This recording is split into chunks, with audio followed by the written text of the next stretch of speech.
ஏசப்பா உங்கள் சத்துவத்தின் பலனை பெருக பண்ணுவாங்க ஃப்ரெண்ட்ஸ். அதுக்கு நீங்கள் என்ன பண்ணணும் தெரியுமா? நல்லா ப்ரேயர் பண்ணணும், பைபிள் வாசிக்கணும், தேசத்துக்காக நல்லா ஜெபிக்கணும். ஓகேவா ஃப்ரெண்ட்ஸ்? கடல் தொழில் செய்கிற ஜனங்களுக்காக நாங்கள் ஜெபிக்கிறோம் ஏசப்பா. அவங்க குடும்பத்துக்கு எல்லாரும் ரட்சிக்கப்படணும் ஏசப்பா. சத்தியத்தை அறிந்து கொள்ளணும், அவங்களுக்கு சுவிசேஷம் அறிவிக்கப்படணும். நான் ஜெபிக்கும் போது அற்புதம் நடக்கணும், நான் ஜெபிக்கும் போது எல்லாருக்கும் சுகம் உண்டாகணும், நான் ஜெபிக்கும் போது பிசாசு துரத்தப்படணும் அப்படின்னு நீங்கள் ஜெபிங்க. ஏசப்பா உங்களுக்கு அந்த வல்லமையை கொடுப்பாங்க. அதை தான் எங்கள் வசனம் சொல்லுது. கர்த்தரும் அவருடைய சத்துவத்தின் வல்லமையிலும் நீங்கள் பலப்படணும். நீங்கள் துரத்துனா பிசாசு அந்த இடத்த விட்டு ஓடி போயிடும். சரியா?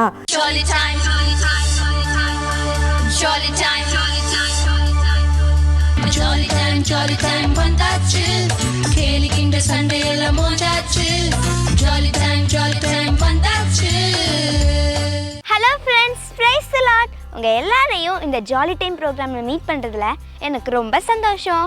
ஃப்ரெண்ட்ஸ், நம்ம டெய்லி நல்லா ஹெல்த்தியாக இருக்க எல்லா வேலையும் கரெக்டாக செய்கிறதுக்கு நம்ம என்னெல்லாம் செய்வோம்? நல்லா ஃப்ரெஷ் ஜூஸ் எடுத்துக்குவோம், நிறைய தண்ணி குடிப்போம், நல்லா ஃப்ரூட்ஸ் அண்ட் வெஜிடபிள்ஸ்லாம் சாப்பிடுவோம், அப்படி தானே? ஆனால் நம்ம ஆவிக்குரிய மனுஷன் நல்லா ஸ்ட்ராங்காக இருக்காங்களா இல்லையான்னு நம்ம யாருமே கவனிக்கிறது இல்லை. நம்ம நல்லா ஜெபிக்கிறோம், ஆனால் சில சமயம் நம்மளால் நல்லா ஜெபிக்க முடியறதில்ல. நம்ம நல்லா பைபிள் படிக்கிறோம், ஆனால் சில சமயம் நம்மளால் படிக்க முடியறதில்ல. ஏன் தெரியுமா? நம்ம ஆவிக்குரிய மனுஷன் ஸ்ட்ராங்காக இல்லை. சரி, ஓகே, இந்த ஆவிக்குரிய மனுஷன் நல்லா ஸ்ட்ராங்காக இருக்கிறதுக்கு நம்ம என்ன செய்யணும்? அதுக்குன்னு ஏதாவது ஜூஸ் குடிக்கணுமா, நல்லா ஃப்ரூட்ஸ் எல்லாம் சாப்பிட்ணுமா நினைக்கிறீங்களா? இல்லை ஃப்ரெண்ட்ஸ், நம்ம நல்ல உபவாசம் இருந்து ஜெபிக்கும் போது, பரிசுத்த ஆவியினால் நிறைந்து ஜெபிக்கும் போது நம்ம ஆவிக்குரிய மனுஷன் நல்லா பலப்படுவாங்க. அப்போ நீங்கள் நல்லா ப்ரேயர் பண்ண முடியும், நல்லா பைபிள் வாசிக்க முடியும். அப்போ நீங்கள் ஏசப்பாக்காக எழுப்பி பெரிய காரியங்களை செய்ய முடியும் ஃப்ரெண்ட்ஸ். ஏசப்பாவும் நல்லா உங்களை பயன்படுத்துவாங்க. ஏசப்பாக்காக நீங்கள் எழும்பி பிரகாசிப்பீங்க. ஏசாயா 60:1 எழும்பி பிரகாசி, உன் ஒளி வந்தது, கர்த்தரின் மகிமை உன்மேல் உதித்தது. அதாவது ஏசப்பாவுடைய பலன் எப்போ நம்ம மேலே உதிக்குதோ அப்போ ஏசப்பாக்காக நம்ம எழும்பி பிரகாசிக்க முடியும் ஃப்ரெண்ட்ஸ். இதை குறித்து நம்ம ஒரு ப்ரோக்ராம் பார்க்கலாமா? Over to arise for God. Hello friends, praise the Lord. இன்னைக்கு நான் யாரை பற்றி உங்களுக்கு சொல்ல வந்திருக்கேன் தெரியுமா? இங்கே பாருங்கள், இந்த லேம்ப் ஸ்டாண்டில் முக்கியமானதே இந்த பல்பு தான். இந்த பல்பை யார் கண்டுபிடிச்சான்னு உங்களுக்கு தெரியுமா? Thomas Alva Edison. 1847 இவர் பிறந்தார். இவர் ஸ்கூலுக்கு போயிட்டு இருக்கும்போது டீச்சர்ஸ்லாம் உன்னால் படிக்கவே முடியாது அப்படின்னு அவங்க நினச்சிட்டாங்க. ஆனால் அதுதான் உண்மை. தாமஸ் ஆல்வா எடிசனுக்கு மென்டலி அஃபெக்ட் ஆகிருந்துச்சு. உடனே டீச்சர்ஸ்லாம் ஒரு லெட்டர் எழுதி அவங்க அம்மாக்கிட்ட போய் கொடு, இதை நீ வாசிக்கக்கூடாதுன்னு சொல்லிட்டாங்க. உடனே எடிசன் கொண்டு போய் அவங்க அம்மாட்ட கொண்டு போய் கொடுத்தாரு. அவங்க அம்மா வாசித்தாங்க. வாசித்த உடனே அவங்க ரொம்ப அழுதாங்களாம். அவங்க எடிசன் கேட்குறாரு, என்னம்மா ஆச்சு, அதில் அப்படி என்னதான் போட்டிருக்குன்னு கேட்டோடனே அவங்க அம்மா சொன்னாங்களாம், இந்த மாதிரி நீ ரொம்ப பெரிய ஒரு ஜீனியஸாக இந்த ஸ்கூலில் உனக்கு கோச்சிங் கொடுக்குற அளவுக்கு இந்த டீச்சர்ஸ் யாருமே இல்லையான்னு சொன்னாங்களாம். உடனே தாமஸ் ஆல்வா எடிசனுக்கு ரொம்பவே மோட்டிவேஷன் ஆகி அவர் நிறைய படித்தார், நிறைய எழுதினார். நம்ம ஏதாவது சாதிக்கணும்னு அவன் மனசில் தோணிகிட்டே இருந்துச்சு. 1864 நிறைய எஃபர்ட் பண்ணி கடைசியாக பல்பை கண்டுபிடிச்சாரு. இவரெல்லாம் ஒன்றுக்குமே உதவாதுவும் அப்படின்னு சொன்னவங்கெல்லாம் ரொம்ப ஆச்சரியமாக பார்த்தாங்க. பைபிளில் கூட ஒரு அழகான வசனம் இருக்கு. ஞானிகளை வெக்கப்படுத்தும்படி தேவன் உலகத்தில் பைத்தியமானவையை தெரிந்து கொண்டார், பலமுள்ளவை வெக்கப்படுத்தும்படி தேவன் உலகத்தில் பலவீனமானவை தெரிந்து கொண்டார். 1 கொரிந்தியர் 1:27. இதே போல் நிறைய பேர் உங்களை சொல்லியிருக்காங்க, அவங்களுக்கு பலன் இல்லை, அறிவு இல்லைன்னு நிறைய பேர் சொல்லிக்கலாம். ஆனால் ஏசப்பா அவங்க முன்னாடி எல்லாரும் முன்னாடியும் உங்களை கொண்டு வந்து ஒரு அச்சீவராக நிறுத்துவார். அடுத்த அரைஸ் ஃபார் காட் ப்ரோக்ராமில் உங்களை சந்திக்கிறேன். பாய். என்ன ஃப்ரெண்ட்ஸ், அரைஸ் ஃபார் காட் பார்த்தீங்களா? யூஸ்ஃபுல்லாக இருந்ததா? நீங்களே இனிமேல் ஏசப்பாக்காக எழும்பி பிரகாசிப்பீங்க, அப்படி தானே? ஓகே ஃப்ரெண்ட்ஸ், இப்போ நம்ம நியூஸ் கேட்க போகிறோம். நீங்கள் எல்லாமே நியூஸ் பேப்பர் படிப்பீங்களா? தினமும் நியூஸ் கேட்குற பழக்கம் இருக்கா? நாங்கள்லாம் சின்ன பிள்ளைங்க, நாங்கள் எங்கே நியூஸ் பேப்பர்லாம் படிப்போம்னு யோசிக்கிறீங்களா? அப்படி இல்லை ஃப்ரெண்ட்ஸ். பைபிளில் உலகத்தில் நடக்கக்கூடிய காரியங்கள்லாம் நிறைய போட்டிருக்கு. அதை வச்சும் டெய்லி நடக்கிற நியூஸை வச்சும் நீங்கள் கம்பேர் பண்ணி ஏசப்போடைய வருகை சமீபமாக இருக்குன்றதை தெரிஞ்சுக்கணும். ஸோ நீங்கள் எப்போவுமே நியூஸ் கேட்கணும், ஓகேவா? இப்போ நம்ம எல்லோரும் நியூஸ் கேட்கலாமா? Over to news time. Hello குட்டீஸ், உங்களை இந்த நியூஸ் டைம் ப்ரோக்ராமில் பார்க்குறதுல எனக்கு ரொம்ப சந்தோஷம். அக்கா இன்றைக்கி உங்ககிட்ட நிறைய நியூஸ் பற்றி ஷேர் பண்ண போகிறேன். ஏசப்பாவோட செகண்ட் கம்மிங் எவ்வளோ நியரஸ்ட் அப்படின்றத இந்த நியூஸ் மூலமே நீங்கள் தெரிஞ்சுக்க போகிறீங்க. நம்ம இப்போ நியூஸ் பார்க்கலாமா? கூகுளின் புதிய சுய ஓட்டுநர் கார் பொது சாலைகளில் அறிமுகம். கலிஃபோர்னியாவில் தொழில்நுட்ப நிறுவனம் கூகுள் சுய ஓட்டுநர் காரின் புதிய பதிப்பை இந்த கோடையில் பொதுமக்களின் பயன்பாட்டிற்கு அறிமுகப்படுத்த உள்ளது. இது ஓட்டுநர் இல்லாத வாகனங்களை நுகர்வோருக்கு கிடைக்க செய்யும் கூகுளின் 10 ஆண்டு இலக்கின் ஒரு முக்கிய படியாகும். மேலும் மேம்பட்ட சென்சார்கள் மற்றும் AI தொழில்நுட்பம் மூலம் மனித உதவியின்றி தானாகவே இயக்கப்பட வல்லது. இந்த கார் தானாகவே பிரேக் செய்யவும் பாதையில் உள்ள தடைகளை அடையாளம் காணவும் முடியும். கூகுள் இணை நிறுவனர் செர்ஜி பிரின் உலகளவில் ஒவ்வொரு ஆண்டும் சுமார் 1.2 மில்லியன் பேர் சாலை விபத்துகளில் உயிரிழக்கின்றனர். இதில் 90% விபத்துகள் மனித தவறுகளால் ஏற்படுகின்றன. இதை குறைக்கவே சுய ஓட்டுநர் வாகனங்கள் தான் தீர்வு என கூகுள் நிறுவனர் செர்ஜி பிரின் தெரிவித்துள்ளார். இது போக்குவரத்து நெரிசலை குறைத்து முதியவர்கள் மற்றும் உடல் ஊனமுற்றோருக்கு பயனளிக்கும் என்றும் அவர் தெரிவித்துள்ளார். தொழில்நுட்ப உலகில் புரட்சியை ஏற்படுத்தும் இந்த கூகுள் சுய ஓட்டுநர் கார் எதிர்கால போக்குவரத்திற்கான ஒரு முக்கிய மைல்கல்லாக மாறும் என கணிக்கப்படுகிறது. என்ன குட்டீஸ், நியூஸ் பார்த்தீங்களா? இந்த AI மூலம் உருவாக்கப்பட்ட இந்த கார்னால் டிரைவர்ஸுக்கு வேலை வாய்ப்புகள் இழக்க நேரிடும். இப்படி வேலை வாய்ப்புகள் இழக்கிறதுனால அவங்களுடைய குடும்பங்களுடைய வாழ்வாதாரம் பாதிக்கப்படும். ஸோ இந்த சிச்சுவேஷன் மாற நீங்கள் ஜெபம் பண்ணணும், ஓகேவா? உங்களோட தனி ஜெபங்களிலும் உங்களுடைய குடும்ப ஜெபங்களிலும் இந்த ப்ரேயர் பாயிண்ட்டை ஆட் பண்ணிக்கோங்க. ஓகே, நம்ம இப்போ நெக்ஸ்ட் நியூஸ் பார்க்கலாமா? ஆஸ்திரேலியாவில் 16 வயதுக்குட்பட்ட குழந்தைகளுக்கு சமூக ஊடக தடை. ஆஸ்திரேலியாவில் 16 வயதுக்குட்பட்ட குழந்தைகள் சமூக ஊடகங்களை பயன்படுத்துவதை தடை செய்யும் புதிய சட்டம் நாடாளுமன்றத்தில் அறிமுகப்படுத்தப்பட்டுள்ளது. இது உலகிலேயே முதல் சமூக ஊடக தடை சட்டம் ஆகும். டிக்டாக், ஃபேஸ்புக், ஸ்னாப்சாட், இன்ஸ்டாகிராம் போன்ற முக்கிய சமூக ஊடக தளங்கள் வயது வரம்பு விதிகளை மீறினால் அவர்களுக்கு கடுமையான அபராதம் விதிக்கப்படும். சமூக ஊடக அணுகல் என்பது ஆஸ்திரேலிய குழந்தைகளின் வளர்ச்சிக்கான அடையாளமாக இருக்கக்கூடாது. புதிய சட்டம் சமூகத்தில் இந்த மாற்றத்தை ஏற்படுத்த முயல்கிறது என்று ரொலாண்ட் நாடாளுமன்றத்தில் தெரிவித்தார். இத்தடை 14 மற்றும் 15 வயது குழந்தைகளை சமூக வலைப்பின்னல்களில் இருந்து தனிமைப்படுத்தும் அபாயம் உள்ளதாக குழந்தைகள் நல வல்லுநர்கள் கவலை தெரிவித்துள்ளனர். ஓகே குட்டீஸ், நியூஸ் பார்த்தீங்கல்ல? இதே மாதிரி நம்மளோட தேசத்துலேயும் நிறைய நல்ல விஷயங்கள் நடக்க நீங்கள் ப்ரேயர் பண்ணணும், ஓகேவா? ஓகே, நான் உங்களை நெக்ஸ்ட் எபிசோடில் பார்க்குறேன். Until then it's bye. என்ன ஃப்ரெண்ட்ஸ், நியூஸ் கேட்டிங்களா? யூஸ்ஃபுல்லாக இருந்ததா? நீங்களும் இனிமேல் தினமும் நியூஸ் கேட்பீங்க, ஏசப்போடைய வருகைக்கு ஆயத்தப்படுவீங்க, அப்படி தானே? Okay friends, next know and pray. எசேக்கியேல் தீர்க்கதரிசி என்ன தெரியுமா சொல்கிறாங்க? என் தலை தண்ணீரும் என் கண்கள் கண்ணீருமானால் நலமாக இருக்கும். அதாவது, நான் தேசத்துக்காக ஜெபிக்கிற மன்றாட்டின் ஆவியை எனக்கு தாங்க ஏசப்பா, அந்த பாரத்தோடு ஜெபிக்கிற ஆவியை எனக்கு தாங்கன்னு எசேக்கியா கேட்குறாங்க. நீங்களும் அதே போல் தேசத்துக்காக ஜெபிக்கும்போது எனக்கும் பாரத்தின் ஆவியை தாங்க, நான் எதுக்காக ஜெபிக்கிறேனோ அதுக்கு மன்றாடி ஊக்கமாக ஜெபிக்கணும்னு கேட்கணும். கேட்பீங்க தானே? ஓகே ஃப்ரெண்ட்ஸ், இப்போது நம்ம ப்ரேயர் பண்ண போகிறோம். ப்ரே பண்ணுறதுக்கு முன்னாடி எதுக்காக ப்ரே பண்ண போகிறோன்ற வீடியோ பார்க்கலாமா? Over to know and pray. மீன்பிடி தொழில் செய்கிறவங்க கடலுடைய ஆழம் வரைக்கும் போய் மீன் பிடிக்கிறாங்க. சில நேரத்தில் இலங்கையில் இருக்கிற கடல் படையினர்னால பிடிக்கப்பட்டு சிறையில் போடப்படுறாங்க. இப்படிப்பட்ட மீனவர்கள் ரொம்ப கஷ்டப்படுறாங்க குட்டீஸ். அவங்க மீன் பிடிக்க போயிட்டு திரும்பி வர்றதே ரொம்ப கஷ்டமான ஒரு சூழ்நிலையாக இருக்குது. அவங்களுக்காக நம்ம ஜெபிக்கணும் குட்டீஸ். மீனவர்கள் ரொம்ப கஷ்டப்பட்டு பிடிக்கிற மீன்களை கார்ப்பரேட் கம்பெனி அதிகாரிகள் எடுத்துக்கொள்கிறாங்க. இந்த நாள் வரைக்கும் இதனால் அவங்க ரொம்ப கஷ்டப்படுறாங்க குட்டீஸ். அதிகாரிகள் தங்களுடைய இயங்கு படகுகளை வச்சு ரொம்ப துரிதமா மீன் பிடிக்கிறாங்க. ஆனா மீனவர்கள் மெதுவாக போகும் படகுல கொண்டு போய் தான் வலைய விரிக்கிறாங்க. இதனால மீன்கள் சரியா அகப்படுறதுல கஷ்டமா இருக்கு. அது மட்டும் இல்லாம அலைகள் அதிகமா அடிக்கிறதுனாலையும் புயல் வீசுறதுனாலையும் பாதிக்கப்படுறாங்க. எனவே மீனவர்களுடைய பாதுகாப்பிற்காக நம்ம ஜெபிக்கணும். இப்படிப்பட்ட மீனவர்கள் பாதுகாக்கப்படணும், அவர்களுடைய குடும்பங்கள் பாதுகாக்கப்படணும், அவங்க குடும்பத்தில் இருக்கிற வறுமை நிலைகள் எல்லாம் மாறணும் அப்படின்னு சொல்லி ஜெபிக்கலாமா குட்டீஸ்? ஹாய் குட்டீஸ், பிரைஸ் லார்ட். எல்லாரும் எப்படி இருக்கிறீங்க? சந்தோஷமா இருக்கிறீங்களா? நம்ம ஒவ்வொரு வாரமும் இந்த நிகழ்ச்சி மூலமாய் நம்ம தேசத்தில் அநேக காரியத்துக்காக நம்ம ஜெபிக்கிறோம். இந்த வாரத்தில் ஒரு முக்கியமான காரியத்துக்கு நம்ம ஜெபிக்க போகிறோம். நம்ம என்னங்கிறத ஒரு வீடியோ பார்த்து தெரிஞ்சுக்கிட்டோம்ல. நம்ம தேசத்தில் மீன் பிடிக்கிற, மீன் தொழில் செய்கிறவங்களுக்காக, கடல் தொழில் செய்கிறவங்களுக்காக நம்ம ஜெபிக்க போகிறோம். நம்ம எல்லாரும் ஜெபிக்கலாமா? சரி, எல்லாரும் முழங்கால் பண்ணிக்கோங்க. அந்த தொழில் செய்கிறவங்களை கர்த்தர் ஆசீர்வதிக்கணும், அவங்கள பாதுகாத்து கொள்ளணும், அவங்க குடும்பத்தில் ஒரு எழுப்புதல் உண்டாகணும். நம்ம எல்லாரும் ஜெபிக்க போகிறோம். எல்லாரும் முழங்கால் பண்ணிக்கோங்க. எல்லாரும் கண்களை மூடிக்கொள்ளுங்க. அவங்க மேல ஒரு பாதுகாப்பு இருக்கணும். கடல் ஓரத்துல வசிக்கிறவங்க, கடல் தொழில் செய்கிறவங்க, அவங்க குடும்பங்கள் எல்லாரும் ஏசப்பாவை அறிந்து கொள்ளணும், அவங்க ரட்சிக்கப்படணும். எல்லாரும் வாய்களை திறந்து, ஏசப்பா கடல் தொழில் செய்கிற ஜனங்களுக்காக நாங்கள் ஜெபிக்கிறோம் ஏசப்பா. அவங்க குடும்பத்துக்கு எல்லாரும் ரட்சிக்கப்படணும் ஏசப்பா.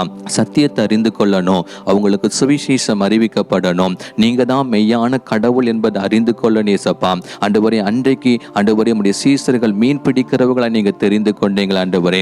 மீன்களை பிடிக்கிற உங்களை மனுஷர்களை பிடிக்கிறவர்களாய் மாற்றுவேன்னு சொல்லி ஆண்டவரே உம்முடைய சீசர்களாய் தெரிந்து கொண்டீங்களே. இன்றைக்கு எத்தனையோ பேர் ஆண்டவரே கடல்ல மீனை பிடிக்கிற ஜனங்கள் உண்மை அறிந்து கொள்ளாம இருக்கிறாங்க. அவங்க எல்லாரும் அறிந்து கொள்ளணும், எல்லாரும் ரட்சிக்கப்படணும், அவங்க பாதுகாக்கப்படணும். அவங்க கடலுக்குள்ள தொழில் செய்யும் போது உங்க பாதுகாப்பு உண்டாகணும். எந்தெந்த மீனவர்கள் சிறையில் இருக்கிறாங்களோ அவங்க இப்பொழுது விடுதலையாக்கப்படணும். எந்த விதத்திலையும் ஆண்டவரை மீனவர்கள் துன்புறுத்தப்படக்கூடாது. எந்த கார்ப்பரேட் நிறுவனத்தின் நிமித்தமாய் அவங்க தொழில் முடக்கப்படக்கூடாது. அவருடைய ஆசீர்வாதங்கள் பறிக்கப்படக்கூடாது. இயேசுவின் நாமத்தில் ஜெபிக்கிறோம்ப்பா. ஆண்டவரே, எந்த அரசாங்கமோ எந்த விதத்திலும் பாதிக்காதபடி நீங்க பாதுகாத்துக் கொள்ளுங்க. அவங்க குடும்பம் ஆசீர்வதிக்கப்படட்டும். அநேக மீனவர்கள் பலவீனத்தினால் பாதிக்கப்பட்டிருக்கிறாங்க, கடன் பிரச்சனையினால் பாதிக்கப்பட்டிருக்கிறாங்க. அவங்களுக்கு ஒரு விடுதலை ஆண்டவர் தருவீராக. அவருடைய கையின் பிரயாசம் ஆசீர்வதிக்கப்படட்டும். அன்றைக்கு பேதுருவுடைய படகை மீன்களினால் நிரப்பின தேவன் இதோ கடல் தொழில் செய்கிற ஒவ்வொருவரையும் கர்த்தர் ஆசீர்வதித்து அவர்கள் வெறுமையாய் வராதபடி கர்த்தருடைய பாத்திரத்தை நிரம்ப பண்ணுங்கப்பா. நாங்கள் எல்லாரும் ஜெபிக்கிறோம், நீங்க அற்புதம் செய்யுங்க. அப்படி நம்ம பீட்டர் தம்பியோடு நம்ம இணைந்து ஜெபிக்க போகிறோம். அன்புள்ள இஸ்பா, இந்த நாளில் நாங்கள் மீனவர்களுக்காக ஜெபிக்கிறேன் இஸ்பா. இஸ்பா, அவங்க கடலுக்கு போகும்போது உங்கள் கூட இருக்கட்டும் இஸ்பா. நீங்களே அவங்கள பாதுகாத்துக்கொள்ளுங்க இஸ்பா. உங்களுக்கு நிறையா மீன் மாட்ட நீங்கள் உதவி செய்யுங்க இஸ்பா. இஸ்பா, நீங்களே அவங்களுக்கு நல்ல சுகத்தையை வளர்த்து நீங்களே கொடுங்க இஸ்பா. நீங்களே அவங்க கூட இருந்துங்க இஸ்பா. இஸ்பா, அவங்க கடலுக்கு போகும்போதும் நீங்களே அவங்க கூட இருந்து அவங்கள பாதுகாத்துக்கொள்ளுங்க இஸ்பா. பத்திரமா வீட்டுக்கு வர நீங்கள் உதவி செய்யுங்க இஸ்பா. இஸ்பா, அவங்களுக்கு நல்ல ஒரு ஆரோக்கியத்தை கொடுங்க இஸ்பா. இஸ்பா, அவங்க ஃபேமிலிக்கு நல்ல வருமானத்தை கொடுங்க இஸ்பா. இஸ்பா, அவங்கள பசங்களுக்கு படிக்க நீங்கள் உதவி செய்யுங்க இஸ்பா. இஸ்பா, கவர்மெண்ட் நல்லா அவங்களுக்கு உதவி செய்யுங்க, உதவி செய்யுங்க இஸ்பா. இஸ்பா, யாரும் அதனால் பாதிக்கப்படக்கூடாது இஸ்பா. நீங்களே அவங்க கூட இருங்க இஸ்பா. இஸ்பா, நீங்கள் சின்ன பிள்ளைங்க ஜெபத்தை கேட்பீங்கன்னு சொல்லியிருக்கீங்களே இஸ்பா. இஸ்பா, நாங்கள் சின்ன பிள்ளைங்களாலும் ஜெபிக்கிறேன் இஸ்பா. இஸ்பா, நீங்கள் ஜெபத்தை கேட்டு சீக்கிரம் பல்த்தாங்க இஸ்பா. இஸ்பா, நீங்கள் அப்படியே சேர்ப்பதற்காக நன்றி. மீ பெரேஸ் முழுஜைக்கும் நல்ல பிதாவே, ஆமென். ஆமென், ஆமென். இயேசப்பா நம்முடைய ஜெபத்தை கேட்டாங்க. சீக்கிரத்தில் மீனவர்களுக்கு மத்தியில் ஒரு எழுப்புதல் நம்ம பார்க்க போகிறோம். அப்படி நம்ம தொடர்ந்து ஜெபிக்க போகிறோம். இயேசப்பா கொடுத்திருக்கிற தரிசனம் 2030 10 கோடி சிறு பிள்ளைகளுக்கு சுவிசேஷம் அறிவிக்கப்படணும், 1 கோடி சிறு குழந்தைகளை ரட்சிப்புகள் நடத்தணுங்கிற ஒரு பிரத்யேக ஒரு திட்டத்தை இயேசப்பா அந்த சிறுவர் ஊழியத்தை கொடுத்திருக்கிறாங்க. அதுல ஜெபிக்கிற பங்கை நமக்கு கொடுத்திருக்கிறாங்க. அப்ப நம்ம எல்லாரும் ஜெபிக்கலாமா? எல்லாரும் கண்ணை மூடி நம்ம தொடர்ந்து ஜெபிக்கிற இயேசப்பா, அந்த தரிசனத்துக்காக நாங்க ஜெபிக்கிற இயேசப்பா. ஆண்டவரே, இந்தியாவில் இருக்கிற எல்லா சிறு குழந்தைகளுக்கும் சுவிசேஷம் சீக்கிரமாய் அறிவிக்கப்படணும் இயேசப்பா. சிறு குழந்தைகள் எழும்பி சுவிசேஷம் அறிவிக்கணும் ஐயா. ஆண்டவரே, எல்லா பேரண்ட்ஸும் பிள்ளைகளுக்கு உண்மை குறித்து அறிவிக்கணும், வசனத்தின்படி வாழ நடத்தணும் ஆண்டவரே. சத்தியத்தை பிள்ளைகளுக்கு கற்றுக் கொடுக்கணும் இயேசப்பா. அதற்காக நாங்கள் ஜெபிக்கிறோம் ஆண்டவரே. 2030 10 கோடி சிறு குழந்தைகளுக்கு சுவிசேஷம் அறிவிக்கப்படணும், அவங்க எல்லாரும் ரட்சிக்கப்படணும். 1 கோடி சிறு குழந்தைகளுடைய பேர் ஜீவ புஸ்தகத்தில் எழுதப்படணும். உங்க வருகைக்கு ஆயத்தமாகணும்ப்பா. அதற்காக நாங்கள் ஜெபிக்கிறோம். கேட்கிறோம், எவனோ பெற்றுக்கொள்வான் என்று எழுதியிருக்கிறதே. சிறு பிள்ளைகளுடைய ரட்சிப்பை நாங்கள் கேட்கிறோம். எங்க தேசம் அதை பெற்றுக்கொள்ளும்படி ஆண்டவர் கிரியை செய்வீராக. இயேசுவின் நாமத்தை நாங்கள் வேண்டிக் கொள்கிறோம்ப்பா. எங்க ஜெபத்தை கேட்டு நீங்க அப்படியே செய்கிறீங்க என்பதை நாங்கள் 100% அதை விசுவாசிக்கிறோம். மீட்பர் இயேசு கிறிஸ்துவின் நாமத்தில் ஜெபிக்கிறோம் பிதாவே, ஆமென். ஆமீன். குட்டீஸ், ஏசப்பா நம்ம ஜெபத்தை கேட்டாங்க. நீங்கள் டீமாக ஜெபிக்கிறீங்கல்ல, அப்போ நீங்கள் டீமாக ஜெபிக்கும் போது இந்த தரிசனத்துக்காக ஜெபிக்கணும். அப்படி மீன் பிடிக்கிறவங்களுக்காக, மீனவர்களுக்காக ஜெபிக்கணும். கர்த்தர் உங்கள் ஜெபத்தை கேட்டு அற்புதம் செய்வார். தொடர்ந்து ஜெபிங்க, கர்த்தர் உங்களை ஆசீர்வதிப்பார். ஆமீன். God bless you. என்ன ஃப்ரெண்ட்ஸ், ப்ரேயர் பண்ணீங்களா? ஏசப்பா உங்கள் ஜெபத்தை கேட்டு மீனவர்களுக்கு இருக்கிற பாதுகாப்பற்ற நிலைமையிலேருந்து விடுதலை தர போகிறாங்க. பார்த்தீங்களா ஃப்ரெண்ட்ஸ், மீனவர்களுக்கெலாம் எவ்வளோ கஷ்டம், எவ்வளோ பிரச்சனைகள் இருக்குன்னு. நீங்கள் தொடர்ந்து மீனவர்களுக்காக பாரத்தோடு ஜெபிச்சிங்கன்னா ஏசப்பா மீனவர்கள் மத்தியில் அற்புதம் செய்வாங்க. அன்னைக்கு பேதுரு மத்தியில் ஏசப்பா அற்புதம் செஞ்சு அவருடைய நாமத்துக்கு மகிமையாக பேதுருவை பயன்படுத்தினது போல் எல்லா மீனவர்களும், நம்ம தேசத்தில் இருக்கிற எல்லா மீனவர்களையும் ஏசப்பா ரட்சித்து அவருடைய நாமத்துக்கு மகிமையாக பயன்படுத்த போகிறாங்க. ஓகே ஃப்ரெண்ட்ஸ், இப்போவும் நமக்கு சத்துவம் அளிக்கிற தேவனுடைய வார்த்தைகளை கேட்க போகிறோம். கேட்கலாமா? Over to message time. Hello குட்டீஸ், பிரைஸ் தி லார்ட். எல்லோரும் எப்படி இருக்கிறீங்க? நல்லா இருக்கிறீங்களா? நிறைய புது புது ப்ரோக்ராம்ஸ்லாம் ஜாலி டைமில் பார்த்துட்டு வர்றீங்களா? நல்லா இருந்ததா? அப்புறம் நீங்கள் ஜெபிச்சிங்களா? இன்றைக்கி ஒரு காரியத்துக்காக நீங்கள் ஜெபம் பண்ணீங்கல்ல, இப்போ ஜெபிச்சிங்களா? நீங்கள் என்னைக்காவது யோசிச்சிருக்கிறீங்களா? நம்ம சில நேரத்தில் நம்ம ஜெபிப்போம், ஏசப்பா மீனவர்களுக்காக நாங்கள் ஜெபிக்கிறோம், மீனவர்களுக்கு ஆசீர்வதிங்க அப்படின்னு நம்ம ஏசப்பா கிட்ட ஜெபிப்போம். சில நேரத்தில் நீங்கள் எப்படி ஜெபிப்பீங்க? மீனவர்களுக்கு விரோதமாக போராடுற ஆவிகளை நாங்கள் துரத்துறோம் அப்படின்லாம் நீங்கள் ஜெபிப்பீங்க தெரியுமா? என்னைக்காவது யோசிச்சிருக்கிறீங்களா? நீங்கள் சொன்னது நடக்குமா? என்னைக்காவது யோசிச்சிருக்கிறீங்களா? நம்ம சில நேரம் ஜெபிப்போம், ஏசப்பா உதவி செய்யுங்க அப்படின்னு சொல்லுவோம். சில நேரம் ஏசப்பா அவங்கள ஆசீர்வதிங்க அப்படின்னு சொல்லுவோம். இயேசுவின் நாமத்தினால ஆசீர்வதிக்கிறோன்னு வேறு நம்ம ஜெபிப்போம். என்னைக்காவது நீங்கள் யோசிச்சிருக்கிறீங்களா? நம்ம இப்படிலாம் நம்ம ஜெபிக்கிறோமே, நம்ம ஜெபிக்கும் போது அந்த ஜெபம் கேட்கப்படுமா அப்படின்னு? நம்ம ஜெபிக்கிறதுக்கு முன்னாடி ஒரு காரியத்தை நம்ம தெரிஞ்சுக்கணும். அதுக்காக தான் இந்த ப்ரோக்ராமில் நான் உங்களுக்கு சொல்ல போகிறேன். என்ன தெரியுமா? ஒரு வசனத்தை ஃபஸ்ட்டு நம்ம வாசித்துட்டு வந்துடலாம், ஓகேவா? அந்த வசனம் எங்கே இருக்குன்னா, எபேசியர் 6ஆம் அதிகாரம் 10வது வசனம். என் சகோதரரே, கர்த்தரிலும் அவருடைய சத்துவத்தின் வல்லமையிலும் பலப்படுங்கள். இந்த வசனம் என்ன சொல்லுது அப்படின்னா, கர்த்தரிலும் அவருடைய சத்துவத்தின் வல்லமையிலும் பலப்படணுமா? அவருடைய சத்துவத்தின் வல்லமைனா என்ன? நம்மளுடைய ஆண்டவர் ஏசப்பா அவரோட பவர், அதாவது அவருடைய சத்துவம் இருக்குல்ல, அவரோட ஸ்ட்ரென்த், அந்த வல்லமையில் நம்ம பலப்படணுமா? சத்துவத்தின் வல்லமைனா என்ன? சரி, நான் உங்களுக்கு ஒரு பைபிளில் இருக்கிற ஒரு இன்சிடென்ட் சொல்கிறேன். ஒரு சமயம் ஒரு தேவாலயத்திற்கு பேதுருவும் யோவானும் போகிறாங்க. அப்போ அங்கே வெளியே உட்காந்து ஒருத்தர் பிச்சை எடுத்துகிட்ருக்கிறாரு. நடக்க முடியாத ஒரு மனுஷன் பிச்சை எடுத்துகிட்ருக்கிறாரு. அந்த பேதுருவும் யோவானும் பக்கத்தில் போனதுக்கப்புறம் அவன் ஏதாவது இவங்க பிச்சை போடுவாங்க, எங்க ஏதாவது கொடுப்பாங்க அப்படின்னு சொல்லி அவரை பார்க்குறாரு. அப்போது பேதுரு அவரை பார்த்து சொல்கிறாரு, வெள்ளியும் பொண்ணும் என்கிட்ட இல்லை, நஸ்ரேனாகிய இயேசுவின் நாமத்தினால நீ எழுந்து நட அப்படின்னு சொல்லி பிடிச்சி தூக்கி விடுறாரா, எழுந்து நடந்துறாரு. அது வரைக்கும் அவருக்கு கால் நடக்க முடியாமல் தானே பிச்சை எடுத்துகிட்டு இருக்கிறாரு. அவருக்கு எதுவுமே இல்லை, நடக்க முடியாது, மற்றவங்க மாதிரி வேலைக்கு போக முடியாது. அதனால தான் ஒரு ஓரமாக உட்காந்து தேவாலயத்து பக்கத்தில் உட்காந்து பிச்சை எடுத்துகிட்டு இருக்கிறாரு. ஆனால் பேதுரு என்ன பண்ணுறாரு? இயேசுவின் நாமத்தினால எழுந்து நடன்னு தூக்கி விட்ட உடனே அவன் எழுந்து நடந்துறாரு. அவனுக்கு குணமாயிருச்சு. அப்போ அதுக்கு காரணம் என்ன? பேதுருவுக்குள்ளேயும் யோவானுக்குள்ளேயும் கர்த்தருடைய சத்துவத்தின் வல்லமை அவங்களுக்குள்ளே இருந்தது. அவங்க சொல்கிற வார்த்தையின் மூலமாக ஆண்டவர் கிரியை செஞ்சாது.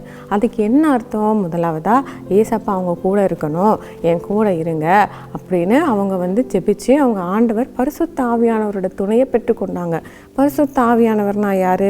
எப்போவும் நம்ம கூட ஏசப்பா இருக்கிறது தான் பரிசுத்த ஆவியானவர். பரிசுத்த ஆவியானவர் மூலமாக நமக்குள்ள ஏசப்பா வாசம் பண்ணுவாங்க. ஏசப்பா நமக்குள்ளே இருக்கும்போது கர்த்தருடைய வல்லமை, சத்துவத்தின் வல்லமை நமக்கு கிடைக்கும். நீங்கள் உங்களோட வாழ்க்கையில் உங்களுக்கு நிறையா ஜபங்கள் செஞ்சுருப்பீங்க. நீங்கள் படிக்கணும், நான் ஆசீர்வாதமாக இருக்கணும், எனக்கு இந்த காரியம் வாய்க்கணும், எனக்கு இது நடக்கணும், எனக்கு இந்த பொருள் வேணும், நீங்கள் எல்லாம் ஜபிச்சிருப்பீங்க. ஏசப்பா அதெல்லாம் உங்களுக்கு கொடுத்துருப்பாங்க.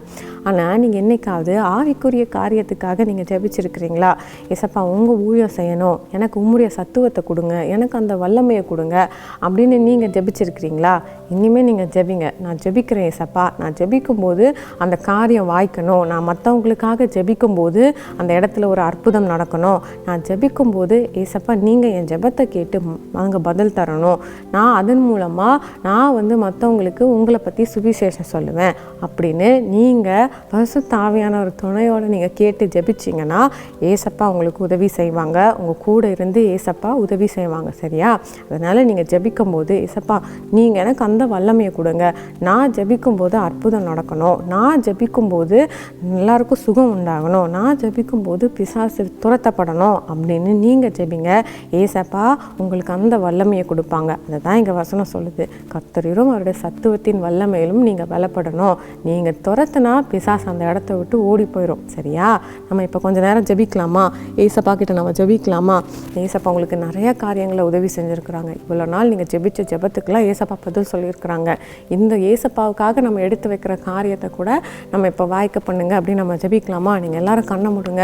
நம்ம கொஞ்ச நேரம் நம்ம ஜெபிக்கலாம். ஏசப்பாவோட வல்லமை நமக்கு வேணும். ஏசப்பாவோட சத்துவத்தின் வல்லமையினால் நம்ம பலப்படுத்தணும். நீங்கள் முதலாவது சொல்லுங்கள், ஏசப்பா நீங்கள் இவ்வளோ நாள் எனக்கு இவ்வளோ காரியங்கள் செஞ்சுருக்கிறீங்க, அதுக்காக நன்றி. நான் ஜெபிக்கும் போதெல்லாம் என்னுடைய காரியங்களுக்கு நீங்கள் பதில் கொடுத்துருக்குறீங்க ஏசப்பா, அதுக்காக நன்றி. எனக்கு சத்துவத்தின் வல்லமையை கொடுங்க. பரிசுத்த ஆவியானவராக நீங்கள் எனக்குள்ளே வாங்க. பரிசுத்த ஆவியானவரோட நிறைவு எங்களுக்கு உண்டாகணும், எனக்கு உண்டாகணும். அப்படி என்னை நிரப்புங்க ஏசப்பா அப்படின்னு கேளுங்க. தகப்பனே, ஜெபிக்கிற ஒவ்வொரு பிள்ளைகளையும் பாருங்கப்பா, எனக்கு பரிசுத்த ஆவியானவர் வேணும், நான் ஜெபிக்கணும், என் மூலமாக அற்புதம் நடக்கணும், நான் சுவிசேஷம் அறிவிக்கணும் அப்படின்னு இந்த பிள்ளைகள் ஜெபிக்கிறாங்கப்பா. ஜெபிக்கிற ஒவ்வொருவருக்கும் ஆண்டவரே, நீர் ஆண்டவரே உங்களுடைய வல்லமையினால் நீங்கள் நிரப்புங்கப்பா. இந்த பிள்ளைகளுக்கு அப்பா நீங்கள் ஆண்டவரே பரிசுத்த ஆவியினால் நீங்கள் நிரப்புங்க. அவங்க நிரப்பப்படணும் ஆண்டவரே. அவங்க ஜெபிக்கும் போது அற்புதங்கள் நடக்கணும். அவங்க ஜெபிக்கும் போது பிசாசு போடணும்ப்பா. அப்படிப்பட்ட ஒரு வல்லமையை நீங்கள் கொடுங்க. உம்முடைய வல்லமை இந்த பிள்ளைகளுக்கு கொடுங்க. நீங்கள் இந்த பிள்ளைகளோடு இருந்து இந்த பிள்ளைகளுக்குள்ளே இருந்து நீங்கள் வழி நடத்துங்கப்பா. உங்க மூலமாக ஆண்டவரே உங்களுடைய நாமம் மகிமைப்படணும், உங்களுடைய ராஜ்யம் கட்டப்படணும் ஆண்டவரே. இவங்க சுவிசேஷம் அறிவிக்கிறவங்களா மாற்றுங்க. இவங்க பேசும்போது அந்த அவங்க இருதயம் கட்டப்படணும். கேட்குறவங்களோட இருதயத்தில் ஆண்டவரே நீங்கள் கிரியை செய்யணுமப்பா. அப்படிப்பட்ட ஒரு வல்லமை சத்துவத்தை நீங்கள் இந்த பிள்ளைகளுக்கு நீங்கள் கொடுக்கறதற்காக ஸ்தோத்திரம். எங்கள் ஜெபத்தை கேட்டதற்காக ஸ்தோத்திரம். இயேசுவின் நாமத்தினாலே ஆமேன். குட்டீஸ், நம்மலாம் ஜெபிச்சிருக்கிறோம். ஏசப்பா நமக்கு உதவி செய்வார். ஏசப்பாவுக்காக ஒரு ஸ்டெப் எடுத்து வைங்க.